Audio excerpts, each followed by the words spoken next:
Perkenankan saya untuk menceritakan sebuah kisah kepada kalian dalam satu wadah, sebuah dongeng. Intro.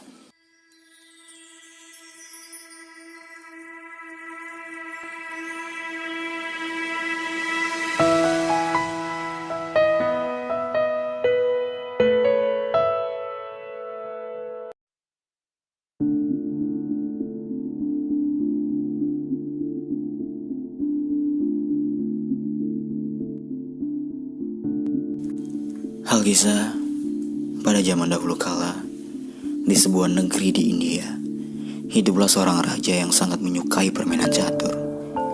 Sang raja sangat sering mengadakan turnamen pertandingan catur yang diikuti oleh ratusan peserta, di mana para pemenang turnamen itu kemudian akan bisa bertanding catur langsung dengan sang raja. Dan jika mereka bisa mengalahkan sang raja, maka mereka akan memperoleh hadiah permata. Namun, setelah bertahun-tahun lamanya, tak ada satu orang pun yang mampu mengalahkan sang raja dalam pertandingan catur. Hingga pada suatu hari, sang raja mendengar bahwa ada seorang petapa yang sangat bijaksana. Ia tinggal di suatu desa dan ia sangat hebat dalam bermain catur. Namun dia tidak pernah ikut turnamen. Raja pun mengutus pengawal kerajaan untuk mengundang sang petapa ke istana. Lalu sang petapa datang ke istana dan sang raja kemudian bertanya, "Wahai petapa, apakah benar engkau pandai dalam bermain catur?" Lalu petapa menjawab, "Tidak, yang mulia. Itu hanyalah cerita orang-orang di desa. Hamba hanyalah seorang petapa dan hamba tidak pandai bermain catur." Melihat ekspresi sang petapa yang sangat tenang dalam menjawab, raja justru jadi semakin penasaran. Dan kemudian ia berkata, "Baiklah, begini saja. Aku akan memberikan apapun yang engkau inginkan, lebih dari sekedar emas dan permata. Asalkan engkau bisa mengalahkanku dalam pertandingan catur ini." Lalu sang petapa menjawab, "Baiklah, jika itu yang mulia inginkan, hamba akan bertanding catur dengan yang mulia. Namun jika hamba menang, hamba hanya akan minta hadiah sejumlah beras untuk hamba bawa pulang."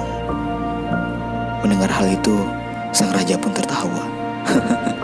"Beras? Hanya beras saja? Baiklah, seberapa banyak beras yang engkau inginkan?" Lalu petapa menjawab, "Tidak banyak, yang mulia. Cukup satu butir beras untuk satu kotak catur ini. Lalu nantinya jumlahnya dikalikan 2 untuk kotak-kotak berikutnya, hingga ke 64 kotak catur ini bisa terisi beras semuanya." Lalu sang raja mengernyitkan dahi. "Berapa butir beras? Jangan bercanda. Engkau yakin tidak menginginkan hadiah yang lain?" Sang petapa pun menggeleng. "Hamba hanyalah seorang petapa, yang mulia. Dengan sejumlah beras, itu sudah cukup memenuhi seluruh kebutuhan hamba." Lalu sang raja menjawab, "Baiklah kalau begitu, mari kita mulai saja pertandingannya." Lalu sang raja pun bertanding dengan sang petapa. Dan ternyata sang raja kalah dalam pertandingan catur tersebut. Tanpa basa-basi, sang raja langsung memerintahkan pengawalnya agar mengambil sekarung beras. Dan ia sendiri yang kemudian mulai meletakkan beras tersebut di dalam kotak-kotak catur itu, butir demi butir. Pada kotak pertama, ia meletakkan 1 butir. Pada kotak kedua, ia meletakkan 2 butir. Pada kotak ketiga, ia meletakkan 4 butir. Pada kotak keempat, ia meletakkan 8 butir. Hingga pada kotak ke-10, sang raja harus meletakkan lebih dari 500 butir beras hanya dalam 1 kotak. Agar tidak tumpah, beras tersebut kemudian dipindahkan ke wadah yang sudah disiapkan. Namun sang raja dibantu oleh pembantunya yang terus meletakkan butiran beras di kotak-kotak yang selanjutnya. Hingga pada kotak ke-20, sang raja pun terhenyak.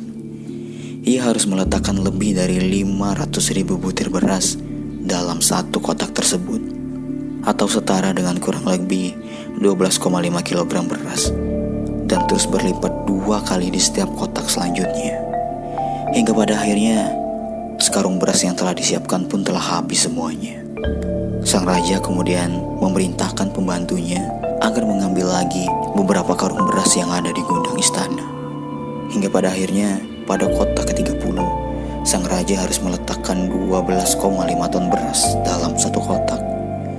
Dan para pembantu kerajaan pun tanpa henti bolak-balik ke gudang istana untuk mengambil berkarung-karung beras. Dan pada kota ke-40, sang raja harus meletakkan lebih dari 12.500 ton beras dalam satu kotak. Dan alhasil, tak lama kemudian, seluruh stok beras yang ada di gudang istana telah habis seluruhnya. Padahal, masih terdapat belasan kotak catur lagi yang belum terisi. Sang raja pun akhirnya menyadari bahwa bahkan jika ia menyerahkan seluruh beras yang tersedia di kerajaannya pun, dan juga kalau ia meminjam beras yang ada di kerajaan-kerajaan tetangga, ia tetap tidak akan bisa membayar hadiah yang sudah ia janjikan kepada sang petapa. Sehingga pada titik inilah, sang petapa pun mengungkapkan siapa ia yang sesungguhnya.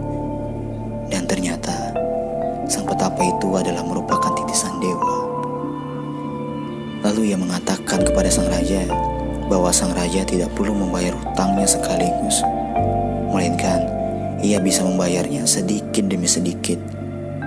Hingga karena itulah, di kuil dewa di daerah India sana, sejak abad ke-15 hingga sekarang, secara rutin diadakan festival tahunan di mana pemerintah setempat akan memasak palpayasam, yakni sebuah makanan khas yang terbuat dari olahan beras dalam jumlah yang sangat besar, yang kemudian makanan tersebut akan dibagikan secara gratis kepada seluruh peziarah yang telah hadir.